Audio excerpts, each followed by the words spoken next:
Voilà, mes amis, comme j'ai été en vérité énormément sollicité pour parler de la situation que nous sommes en train de traverser, bien que j'ai déjà donné un petit cours, une petite intervention sur ce sujet, mais il est vrai que l'essentiel était encore caché, d'abord parce qu'au moment où j'ai fait cette intervention, nous n'avions pas encore, d'une certaine manière, suffisamment de clarté pour mieux comprendre ce qui se passe. Et puis aussi, mon intention était d'envoyer un message fort mais court, et à chacun de ceux qui l'écouteraient d'essayer d'interpréter comme ils le pensent eux-mêmes. Aujourd'hui, on a, si j'ose dire, un peu plus de vécu, un peu plus d'expérience, et je voudrais pas forcément approfondir le sujet sur le plan quantitatif, parce que je ne sais pas si je vais parler pendant des heures, certainement pas, mais en tous les cas sur le plan qualitatif.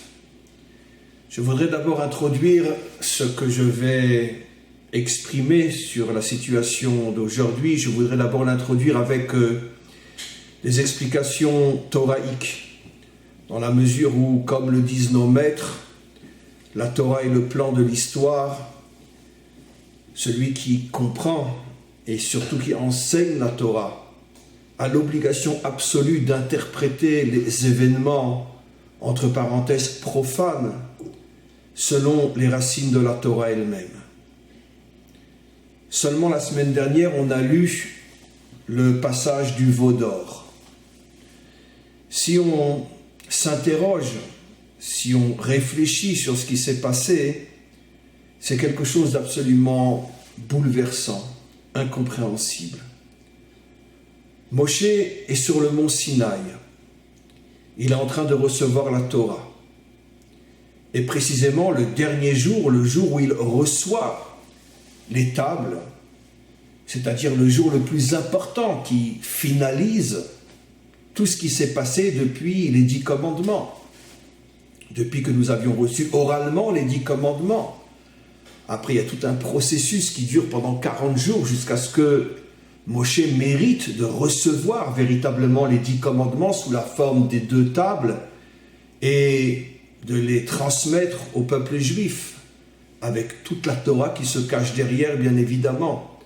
Car comme nos maîtres nous l'expliquent, toute la Torah est cachée à l'intérieur des 10 commandements.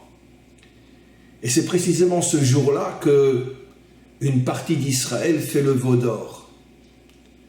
Alors évidemment, comme je le dis toujours, quand on lit la Torah, comme malheureusement la grande majorité des hommes et des femmes sur terre lisent la Torah comme on lit Astérix ou Lucky Luke, on lit l'histoire et puis bon, on s'arrête là. On n'essaye pas de comprendre tout ce qui se cache derrière la vitrine qui est le verset lui-même. Quand on se pose un minimum de questions, mais qu'est-ce qui s'est passé? Mais comment c'est possible? Il y a seulement 40 jours, tout Israël voit le dévoilement de ce qu'on appelle la Shrina, la présence divine. Tout Israël, d'après notre tradition, entend les 2 premiers commandements. Je suis Hachem ton Dieu, tu n'auras pas d'autre Dieu que moi. Il n'y a plus aucun doute. Et 40 jours après, le jour le plus important où on doit recevoir la Torah, on danse devant un veau d'or. Qu'est-ce qui s'est passé? Mon intention n'est pas bien sûr de tout expliquer, car il me faudrait plusieurs infinis pour le faire.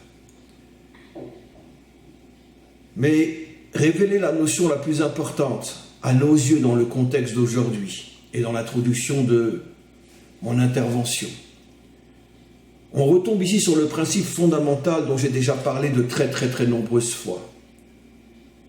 C'est toujours au moment où doit se dévoiler quelque chose de très fort, dans le sens du bien, qu'à ce moment-là, selon le principe, si j'ose dire, du libre arbitre, qui est le principe fondamental qui régit notre monde, selon ce principe-là, des forces contraires se révèlent pour, si j'ose dire, permettre l'équilibre entre le choix, entre le bien et entre le mal. pour ne pas que nous devenions des robots du bien. Et donc, des forces aussi puissantes que le bien se dévoilent à ce moment-là. Et malheureusement, comme on le sait, les forces du mal sont beaucoup plus attirantes que les forces du bien, et généralement, l'homme choisit le mal. Mais en tous les cas, ce que je veux expliquer, c'est que précisément parce que nous étions dans cette ambiance du don de la Torah, les forces du mal se sont réveillées avec une puissance inimaginable pour nous empêcher de recevoir la Torah et nous faire tomber dans le veau d'or. Le principe est donc le suivant, et je vais le montrer sous d'autres exemples. À chaque fois que l'humanité se prépare à quelque chose d'extraordinairement bien, il faut savoir que précède cet extraordinairement bien, précède ce dévoilement des forces contraires extrêmement négatives dont le but est de tout détruire et de nous empêcher d'arriver à ce bien. Prenons un exemple dans l'histoire contemporaine, la Shoah. Pourquoi la Shoah à ce moment-là précis? Mais parce que tout simplement Israël était en train de revenir sur sa terre. Ça faisait déjà de nombreuses décennies, depuis la fin du 19e siècle, que Israël revenait sur sa terre, que Israël se reconstruisait sur sa terre. Et c'est à ce moment-là qu'explose la Shoah. Pourquoi? Même les acteurs eux-mêmes de la Shoah n'en sont pas conscients. Ils sont eux-mêmes manipulés par les forces du mal qui rentrent en eux et qui les utilisent comme des outils. Mais les forces du mal prennent conscience qu'Israël est en train de sortir de l'exil, est en train de se reconstruire, en train de réaliser toutes les prophéties. Et donc les forces du mal se déchaînent contre Israël pour empêcher le retour d'Israël. Et c'est la Shoah. La Shoah est la conséquence directe du retour d'Israël sur sa terre. Malheureusement, c'est le prix à payer. À chaque fois qu'on s'approche du bien, on va devoir traverser une période extrêmement douloureuse qui va tout faire pour nous empêcher de continuer et d'arriver jusqu'au bien. On a des tas d'autres exemples, même sur le plan purement biologique. Une femme qui accouche, qui va donner la vie, souffre avant et pendant son accouchement. Elle hurle, elle crie, et pourtant elle est en train de donner la vie. C'est toujours le même principe. Pour pouvoir arriver au bien, tu dois traverser le mal. J'ai déjà expliqué que c'est aussi ce qui s'est passé au moment de l'Inquisition. Pourquoi l'Inquisition arrive à ce moment-là? Mais parce que on était dans une période où était arrivé le moment du premier retour d'Israël sur sa terre, ce qui va d'ailleurs se produire après l'Inquisition, où des milliers de Juifs vont repartir en Israël et fonder entre autres la ville de Tzfat. Alors quand on regarde l'histoire sur le plan chronologique, on dit non, il y a eu l'Inquisition, puis après, une partie des Juifs sont montés à Tzfat et ont reconstruit Tzfat. Mais en vérité, au niveau des racines de l'histoire, c'est le contraire. C'est parce qu'était arrivé le moment du premier retour sur la terre d'Israël par, pas seulement quelques individus, mais des centaines, voire beaucoup plus. À ce moment-là, s'est réveillé dans le monde des forces contraires qui ont voulu exterminer le peuple juif, l'Inquisition. Mais regardez, tout ce que je dis est marqué explicitement dans la Torah, dans Rashi. Ce qui s'est passé en Égypte. Rashi nous dit clairement que la raison de tous les décrets, tuer les enfants, les jeter dans l'eau, c'était parce que les astrologues, les magiciens, les sorciers de Pharaon avaient vu que le temps de la naissance du libérateur d'Israël était arrivé. Même les Juifs ne l'avaient pas vu, mais les sorciers de Pharaon l'avaient vu. On a donc une source explicite dans la Torah de tout ce que je dis. Le mal voit que quelque chose de bien va se produire et fait tout pour empêcher le bien de se réaliser. C'est la raison pour laquelle commencent tous les décrets en Égypte et que les Juifs ne comprennent pas. Qu'est-ce qui se passe? Pourquoi? Qu'est-ce qu'on a fait? Et parce qu'eux avaient vu que le libérateur Moshe devait naître. Et il fallait tuer tous les nouveau-nés pour empêcher que le libérateur grandisse et puisse sauver Israël. Et finalement, c'est celui qui émet les décrets qui va faire grandir le libérateur dans sa propre maison. Donc, on a une référence claire dans la Torah de ce que je lis. Un autre exemple, Internet. Il n'y a pas aujourd'hui un instrument qui peut faire autant de bien que Internet, qui peut sauver autant d'hommes et de femmes dans tous les domaines que Internet. Et c'est en même temps l'instrument le plus corrompu, le plus pervers, le plus débauché de tous les instruments qu'il y a sur Terre. C'est toujours le même principe. Parce que Internet a été dévoilé. La source première, c'est bien sûr la volonté du maître du monde, qui permet le dévoilement d'Internet pour pouvoir sauver des millions de vies qui vont se rapprocher de la vérité, comme nous le voyons nous-mêmes à notre humble niveau. Des milliers d'hommes, de femmes, juifs et non-juifs, prennent conscience de la grandeur de la Torah grâce à Internet. Et c'est précisément Internet qui est aujourd'hui l'instrument le plus pourri de la Terre. Parce que justement, il contient une force de bien extraordinaire. C'est toujours le même principe. J'ai déjà expliqué, mes amis, que c'est la raison profonde pour laquelle le maître du monde a tout fait pour voiler d'une manière poubellique tout le processus de la délivrance. Quand je dis poubellique, vous comprenez ce que je veux dire. Ça commence avec un homme qui couche avec ses filles. Ça continue par un homme qui va, Yehuda, qui veut se payer une prostituée. Et puis après, ça passe par Ruth, qui vient d'un peuple que la Torah elle-même bannit. Au point que pendant 5 générations, Oved, Yishai, David, Shlomo, pendant 4 générations, jusqu'à l'époque du roi Salomon, plus de la moitié d'Israël pensait que cette famille soi-disant royale n'était en vérité que des non-juifs, qui n'étaient pas du tout convertis selon les règles et les lois de la Torah. C'est pour ça que le roi David a tellement souffert. Il avait contre lui la majorité des grands d'Israël. Le Sanhédrin était contre lui. Tout le monde était contre lui parce qu'on pensait qu'il n'était même pas juif. Et tu veux être notre roi? Je l'ai souvent expliqué dans mes cours. Il n'y a qu'au moment de l'inauguration du temple que le peuple va comprendre qui était le roi David. Comme l'expliquent nos maîtres, mais je ne vais pas revenir sur ces détails. Et puis, l'exemple que j'ai donné de notre époque contemporaine, le retour d'Israël, se fait grâce à des gens qui ne sont pas du tout religieux, le sionisme laïque.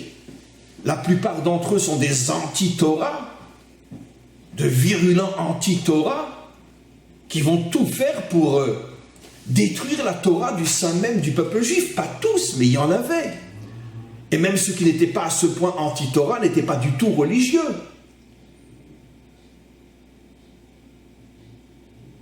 Pourquoi le maître du monde a besoin de construire toute la lignée messianique jusqu'au retour d'Israël, en passant par un père qui va avec ses filles, un homme qui va avec une prostituée, une femme, Ruth, qui vient du peuple le plus détesté, bibliquement parlant, du peuple juif, le peuple de Moab, et puis le sionisme laïque? Pourquoi? Mais pourquoi?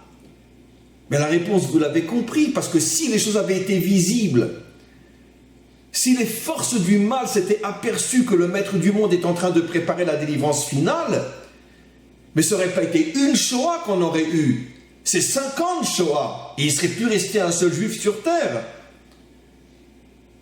Donc le maître du monde a tout fait pour cacher au maximum, et malgré tout ça n'a pas empêché au moins une Shoah. Et imaginons encore une fois s'il n'avait pas caché plus que ce qu'il ne l'a fait. Parce que le maître du monde savait que le peuple juif ne pourrait pas supporter les atrocités inimaginables qui s'abattraient sur lui si c'était trop visible qu'on est en train de revenir sur notre terre.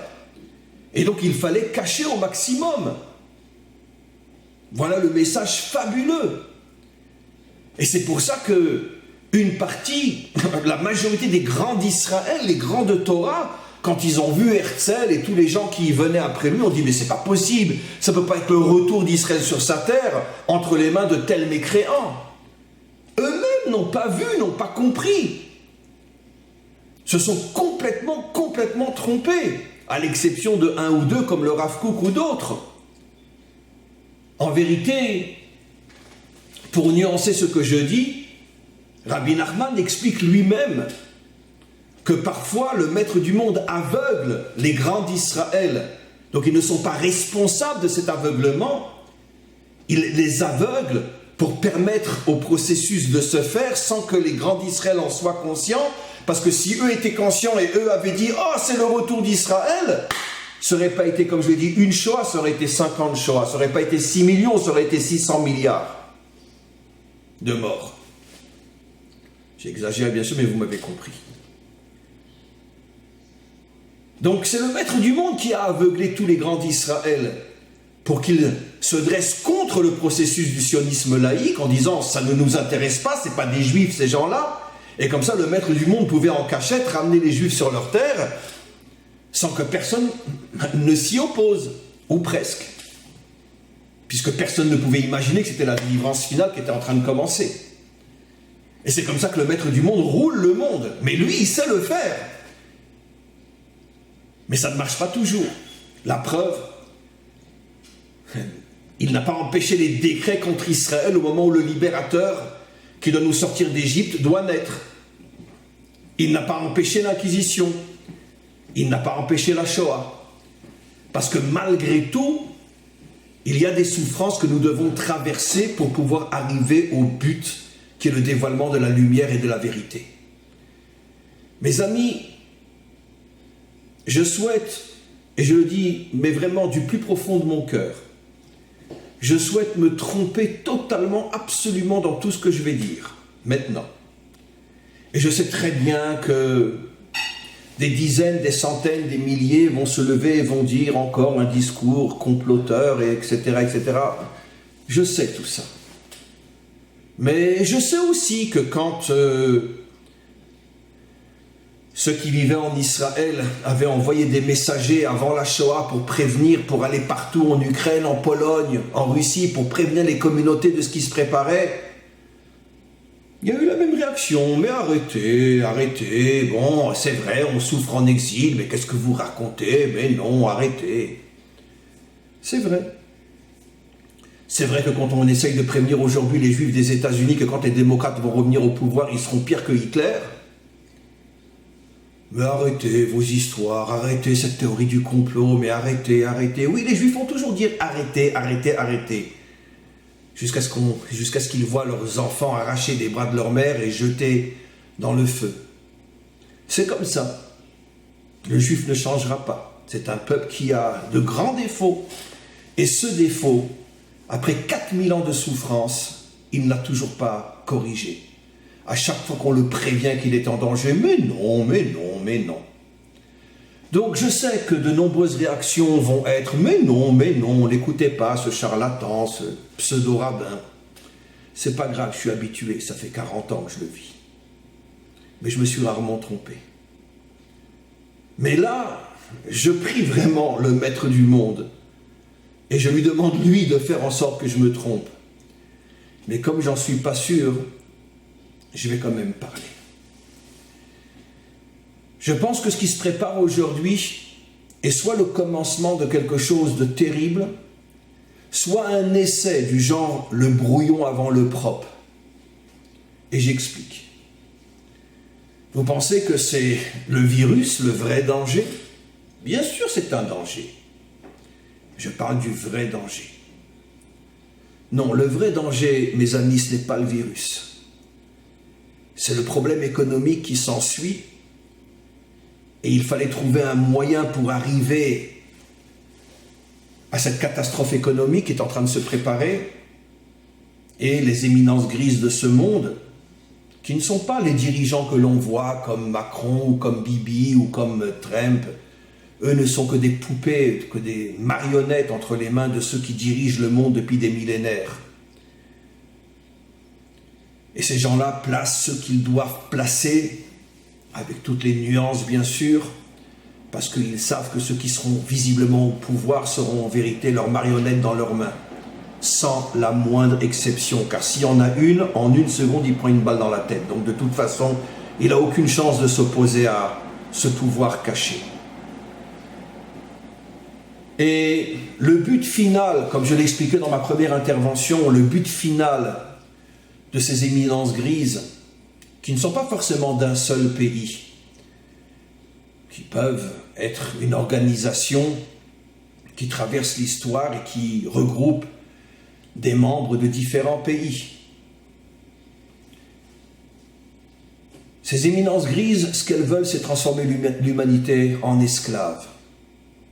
Et il y a pour ça plusieurs étapes. Pourquoi nous transformer en esclaves? Pour qu'eux soient à la tête d'une humanité qui sera à leur service. C'est le rêve de tous les dictateurs depuis avant même la création du monde. Le premier qui a rêvé ce projet-là et l'a presque réalisé, c'était bien sûr dans notre tradition Nimrod, avec la tour de Babel. Et puis après, Pharaon, Nabucodonosor et combien d'autres. Et ce projet, comme je l'ai souvent expliqué, a plusieurs étapes. La première étape, c'est la destruction des identités nationales, c'est-à-dire l'immigration. On détruit les identités nationales, un Français ne sait plus ce que c'est être un Français, il ne vibre plus quand il entend la Marseillaise, parce qu'il n'a plus du tout d'identité française. Pareil pour tous les pays d'Europe. En Allemagne, peut-être pire que partout ailleurs.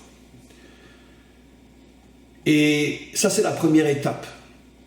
Donc, à partir du moment où un homme n'a plus d'identité, il n'a plus vraiment de raison de vivre. Il ne sait plus d'où il vient, qui il est, où il va. C'est quoi son avenir? Quand il se promène dans la rue et qu'il voit tellement de gens qui ne sont pas de vrais Français dans la même rue que lui, comment voulez-vous qu'il puisse croire encore en la France? Mais pourquoi on détruit les identités nationales? Je l'ai déjà expliqué des milliers de fois. Parce qu'un homme qui n'a plus de point de repère n'a plus envie de se battre. Mourir pour la patrie, c'est tant que la France est aux Français. Mais mourir pour la patrie quand la France n'est plus aux Français, quel est l'idiot qui va mourir pour une patrie qui n'en est plus une? Donc il n'a plus envie de se battre. Donc c'est la première étape de son affaiblissement. La deuxième étape, je pense qu'on est en train de la vivre aujourd'hui, soit au niveau de son commencement, soit au niveau d'un brouillon, c'est-à-dire ils essayent de voir comment ça marche, et puis après ça va reprendre, mais après la prochaine fois ça va être la fin. Comme un brouillon avant un propre. Ben oui, le virus en vérité fait beaucoup plus de dégâts sur le plan économique que sur le plan médical. C'est incroyable ce qui se passe ici en Israël, partout dans le monde. Toute l'économie mondiale est en train de s'écrouler, les bourses et tout. Quel est le but? Ben, ceux qui sont derrière ça, bien évidemment, eux, vous inquiétez pas, ils ont le pouvoir et l'argent. Mais le fait que l'économie du citoyen moyen, même riche, s'écroule, mais c'est la deuxième étape qui va nous transformer en esclaves, car on va bientôt être complètement dépendant finalement des services que l'élite va vouloir nous rendre. Un peu de pain, un peu d'eau. Et quand il n'y aura plus d'argent, quand on sera dépourvu de tout, quand on n'aura plus de quoi manger, tout d'un coup va se dévoiler une force qui nous dira « Mais vous voulez vivre? Soyez à notre service, vous aurez du pain, vous aurez de l'eau, mais soyez à notre service. » Qui va refuser? Qui va refuser d'être un esclave en échange de pain et d'eau? Donc la destruction de l'économie mondiale est la deuxième étape fondamentale pour transformer l'humanité en esclave. Après la destruction de l'identité, qui est la destruction de l'idéal, on va détruire l'économie pour que l'homme n'ait plus aucune source d'indépendance. Et lorsque le seul qui a à manger va se révéler, lorsque le masque va tomber, ben on sera obligé de s'écraser devant eux pour pouvoir avoir du pain et nourrir sa femme et ses enfants. En échange, ils nous feront travailler dans ce qui leur rapportera à eux les milliards. Ils seront quelques centaines ou quelques milliers à se les partager. Et toute l'humanité sera à leur service. Et donc c'est ça, le but réel de cette crise économique, qui dépasse l'entendement, qui n'a plus aucun sens. Et puis il y a aussi ce que j'ai expliqué, tester, on pourrait dire, le tempérament de l'homme, sa capacité de très vite se transformer en mouton. Et là, ça marche mieux que dans tous les autres domaines. parce qu'on interdit le rassemblement de 10 personnes, eh bien, vous inquiétez pas, il n'y aura plus de rassemblement de 10 personnes. Alors qu'il y a des contradictions inimaginables, car dans un supermarché, tu peux continuer à y aller. Il y a plus que 10 personnes. Il y a des contradictions inimaginables dans je ne sais combien de domaines, mais on teste. Donc finalement, la transformation de l'homme en esclave passe par 3 points. Perte d'identité, catastrophe économique et le transformer en mouton. C'est-à-dire qu'il réagit bêtement devant tous les décrets qu'on lui impose. Et ça marche, ce 3e cas marche mieux que les 2 premiers. Parce que les 2 premiers nous sont imposés. Mais celui-là, c'est de notre propre décision qu'on décide de ne plus aller là où il y a 9 personnes pour ne pas être le 10e. Mes amis, c'est ça, la guerre de Gog et Magog, qui commence d'une manière plus visible que jamais aujourd'hui même, c'est-à-dire depuis ces dernières semaines. Encore une fois, tout ce qu'on vit n'est peut-être qu'un brouillon, c'est-à-dire que tout d'un coup, tout va s'arranger, et puis on va tout oublier, mais vous inquiétez pas, dans 1 an, 2 ans, 3 ans, ça recommence, mais cette fois-ci, ça sera impropre. Ça ne sera pas un bouillon, parce que les éminences grises vont sans doute analyser comment le monde a réagi face à ce qui s'est passé. De là, ils vont tirer les conclusions, et la prochaine fois, ça sera la fin véritable. La fin véritable à vision humaine, bien évidemment, car nous savons tous ce que nous disent nos prophètes, comment la guerre de Gog et Magog va se terminer. Elle se terminera par l'accouchement de la délivrance. Mais maintenant, ça confirme tout ce que je dis. Pourquoi aujourd'hui le monde rentre et va rentrer dans une situation catastrophique comme jamais dans toute l'histoire humaine? Parce qu'aujourd'hui, les forces du mal font tout pour empêcher la délivrance finale. La guerre de Gog et Magog, c'est la dernière guerre du mal contre le dévoilement du bien éternel, c'est-à-dire le Mashiach et la délivrance finale, et le dévoilement de Dieu comme roi sur toute la terre, et l'unité réelle, profonde et sincère au milieu des peuples. Le mal sent qu'il arrive à sa propre fin, et il fait tout pour empêcher la bonne fin, c'est-à-dire sa fin à lui et le bon commencement pour nous. C'est pour ça, mes amis, que je vous dis la chose suivante. Il faut se préparer, il faut se renforcer, il faut arrêter d'écouter toutes les bêtises qu'on nous déverse pour nous endormir à droite et à gauche. C'est le virus. De plus en plus de gens savent aujourd'hui que le virus, il n'est pas venu tout seul. On parle même aujourd'hui d'une guerre biologique et que ce n'est pas du tout un virus comme on le comprend. Mais peu importe. Ce virus, il n'est pas venu tout seul. Tous les décrets qui mettent en péril l'économie mondiale, qui n'a pas un minimum de bon sens pour comprendre ce qui se cache derrière. Pour qu'il n'y ait finalement dans ce monde que 2 catégories. Presque 7 milliards d'esclaves et quelques centaines de riches qui, eux, se sont déjà préparés à l'avance pour ne pas être touchés par la crise économique qui ne les touche pas eux. Parce que eux se préparent depuis des décennies. Et ils ne sont pas touchés par cette crise économique qui est en train de faire tomber aujourd'hui tout le monde. Donc mes amis, encore une fois, que ce soit un brouillon que l'on vit avant le propre malheureusement, ou que ce soit le véritable commencement du propre, il faut être conscient que quelque chose de terriblement dur se prépare. Oui, nous rentrons et nous sommes rentrés dans la guerre de Gog et Magog, qui a plusieurs étapes. L'une d'entre elles sera peut-être une véritable guerre avec de véritables armes. Mais nous sommes rentrés dans cette guerre. Nous ne savons pas encore qui est véritablement derrière. Même nos prophètes nous l'ont caché en l'appelant Gog. Ça veut dire quoi Gog? D'où il vient? Qui est-il? Mais il est là. Nos prophètes ne se sont pas trompés. Et donc, nous devons nous renforcer dans la Emouna, nous renforcer dans l'étude de la Torah. Mais là, je tiens à préciser quelque chose. Je disais qu'il faut arrêter d'écouter tous les vendeurs de mensonges, tous ces criminels qui nous disent « c'est le virus ». Mais il faut aussi d'un autre côté arrêter d'écouter tous ces vendeurs d'illusions qui nous disent « priez et tout s'arrangera ». Je regrette, mes amis. Avant la Shoah, il y avait des centaines de milliers de juifs et de juives et d'enfants qui priaient de toute leur force. Malgré tout, ils ont été transformés en cendres. Avant l'Inquisition, il y avait des centaines de milliers d'hommes et de femmes qui priaient. Ils ont été brûlés sur les bûchers.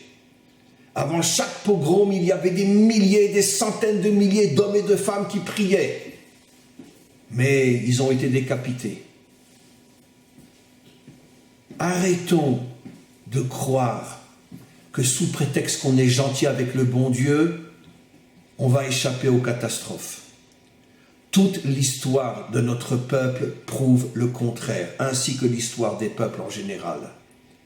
Bien sûr, il faut prier. Bien sûr, il faut se rapprocher de toutes ces forces du Maître du monde. Mais arrêtons de le prendre pour une machine à sous. C'est pas ça le bon Dieu. Il a sa manière à lui de diriger le monde qui nous dépasse, qui parfois nous choque, qui nous révolte, que nous ne comprenons pas. Et même si notre émouna nous pousse à dire que tout est pour le bien, mais tout est pour le bien à son niveau. Et un jour on le comprendra, mais à son niveau. Mais ça ne veut pas dire que nous pouvons le comprendre et le vivre déjà aujourd'hui. Toute l'histoire prouve que ce qui est bien pour lui, nous le vivons comme de terribles épreuves, de terribles souffrances. Alors mes amis, ce que je vous demande, n'écoutez ni les uns ni les autres, ni ceux qui vous disent c'est la faute au virus, ni ceux qui vous disent priez et tout s'arrangera. Écoutez-moi, et moi je vous donne l'enseignement du juste milieu, celui de la Torah authentique. Oui, priez, oui, renforcez-vous dans la Emouna, mais en même temps préparez-vous sur le plan mental, sur le plan psychologique, à traverser des moments durs, des moments difficiles. Et ceux qui se préparent à cela seront ceux qui finalement arriveront à voir la lumière à l'extrémité de ce tunnel qui commence à être construit aujourd'hui. À tous et à toutes, beaucoup de courage, beaucoup d'émouna. Ne vous inquiétez pas, finalement, c'est nous qui gagnerons. Toutes ces ordures et toutes ces poubelles d'éminence grise qui essayent de dominer le monde depuis des millénaires, un jour disparaîtront les uns après les autres. Ce n'est que le bien qui restera pour l'éternité, que la vérité qui restera pour l'éternité. Mais soyons forts, soyons courageux, préparons-nous à ce que nous devons traverser et finalement nous réussirons. Amen, Vechen Yeh Ratzon.